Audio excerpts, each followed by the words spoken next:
Well, I don't even remember the year we started, but what happened was some ladies, I don't know, some kind of a ladies club that was, they would take, I don't even remember now, it's been so long ago, where they got the names of people that they delivered meals to, but they accumulated them somewhere. And what they'd do, they'd go to Hamby's restaurant and give them the names and addresses, and then they'd call taxi cabs and have taxi cabs deliver these meals. And so they had done this for, I think, 8 or 9 years. And I guess it got too expensive or whatever, and they weren't going to do it again. And Hamby's, somehow, Arvel Becker died, was a elder of this church for many years. He got wind of it, and he was a doer. And he said, hey, we were at board meeting one night, and he said, well, you think we can do this? And I said, well, yeah, we can do that, piece of cake. Well, it's turned into more than a piece of cake, but it's been a long time and quite a learning process, but we got her down pretty good art now. I don't know how long did Hamby's do it for us? Who? Hamby's did Was it it for 2 years? 2 years, I think. Yeah, and then we moved to Holiday Inn North, and they volunteered everything, and we moved from there, and then they remodeled the next year, so we couldn't do it there because they were working. And I had been cooking at a daycare, and Dad asked, do you think you can do it? And I'm like, it needs to be done, I can do it. And that's when it started there. So that was the beginning of a long. Right. And Tiff, her Christmas, she's never known any other Christmases than that. So she started when she was 2, our first year at Hamby's. Yeah. And then kept going. One year I let her sleep in, and she yelled at me. She goes, that was my Christmas. You ruined my entire Christmas, Mom. So how many, do you remember kind of how many people you were serving back when Hamby's was still involved versus how many you're serving today? I don't know about Ham. My first year was between 350 and 375. Yeah. Our max that we've done is 825. It was the smoothest time that we had ever done it. Yeah. And that was here, first year here, which was unusual because we only had 2. In the old church, we had 2 industrial stoves, and here we have 2 home stoves. So but we did it with roasters and lots of hot water.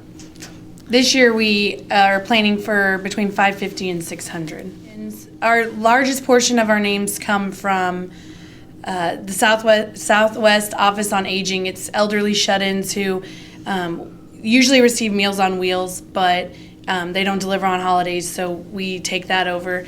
And it's a lot of people that may not even see anybody on Christmas morning, and so that's kind of a brightness to their day.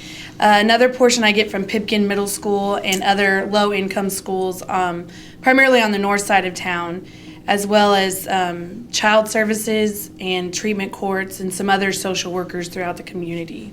Connections through church that know that people are needy. Yeah. Our philosophy has always been, we don't care what you have or whatever. If you feel like you need it, you need it. On delivery, Brent is really good about routing. He gets them all in a good area, or like all localized to each other. And you'll get a route and you load up. And I really encourage people when they go to deliver to take time. Don't just say, oh, here's your meal and leave.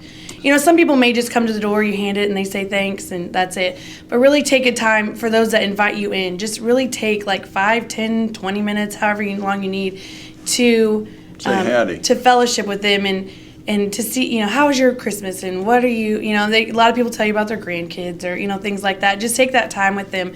And I would also encourage people, I was actually talking to a new family that's thinking about doing it, and I encourage them, maybe make some cards ahead of time, some Merry Christmas cards. We used to have elementary kids that did that.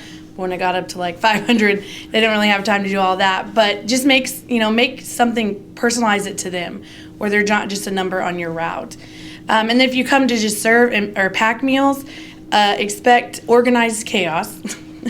Last year I encouraged a group, they there's some people that kind of got there and all the jobs were kind of taken. And I kind of corralled the new people and I said, okay, here's what I need you to do. I just need you to be available.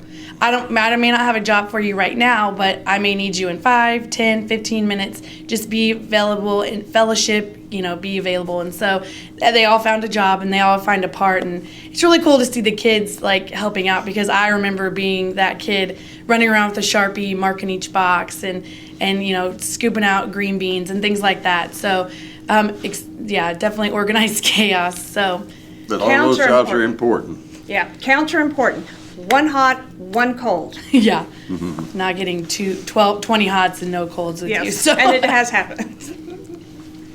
But there's, jobs that kids do and a lot of dads do, that packing the meals in boxes and just getting the boxes. Oh, we get them flats and they fold open the boxes and make the boxes and load them and what have you. There's just all manners of really interesting little jobs for everybody to do. You can get a piece of the work, and it's cool.